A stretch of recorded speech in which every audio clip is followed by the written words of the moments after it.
കൃഷ്ണൻകുട്ടി ചേട്ടനാണോ? അതെ. അമ്പലത്തിലെ സെക്രട്ടറി പറഞ്ഞിട്ട് വരുന്നതാ. ചേട്ടനോട് പറഞ്ഞിട്ടുണ്ടെന്ന് പറഞ്ഞു. ആ, മനസ്സിലായി. എന്താ അറിയേണ്ടത്? മുൻപ് നിങ്ങളുടെ ഉടമസ്ഥയിലുള്ള വീട്ടിൽ താമസിച്ചിരുന്ന ഒരു മീനാക്ഷി ഉണ്ടല്ലോ, അവർക്ക് അമ്പലത്തില് പൂക്കച്ചവടമായിരുന്നു. അതെ, മീനാക്ഷിയുടെ ആരാ നിങ്ങള്? ഞങ്ങൾ ആരുമല്ല അങ്കിൾ. ആ അമ്മയെ കുറിച്ച് ഞങ്ങൾക്ക് ചിലത് അറിയണമെന്നുണ്ട്. ഞങ്ങളുടെ ഒരു പഴയ വീട്ടിലായിരുന്നു അവര് വാടകയ്ക്ക് താമസിച്ചിരുന്നത്. നല്ല സൗമ്യമായ പെരുമാറ്റമായിരുന്നു. അമ്പലത്തിൽ വരുന്നവർക്കെല്ലാം മീനാക്ഷി വലിയ കാര്യമായിരുന്നു. പക്ഷേ വിധി മീനാക്ഷിക്കായി കരുതി വെച്ചിരുന്നത് മറ്റൊന്നായിരുന്നു.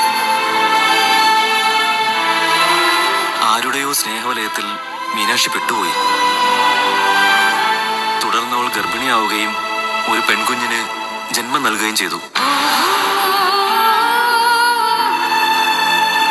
ഒടുവിൽ നാട്ടുകാരുടെ പരിഹാസവും കളിയാക്കലും സഹിക്കവയ്യാതെ ഒരു രാത്രി ആ കൈക്കുഞ്ഞുമായി അവൾ ഈ നാട്ടിൽ നിന്ന് പോയി.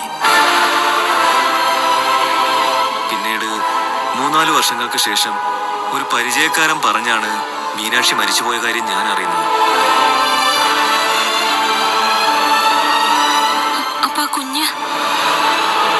കുഞ്ഞിനെ ആ കുഞ്ഞിന്റെ അച്ഛൻ തന്നെ കൊണ്ടുപോയെന്നാ പറഞ്ഞത്.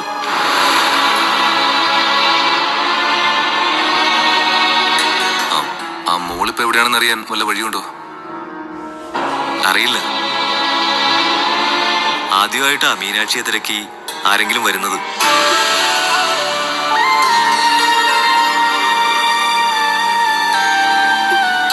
ചേട്ടാ, ഈ മീനാക്ഷിയുടെ ഫോട്ടോ എല്ലാം ഇരിപ്പുണ്ടോ? അയ്യോ ഇല്ല.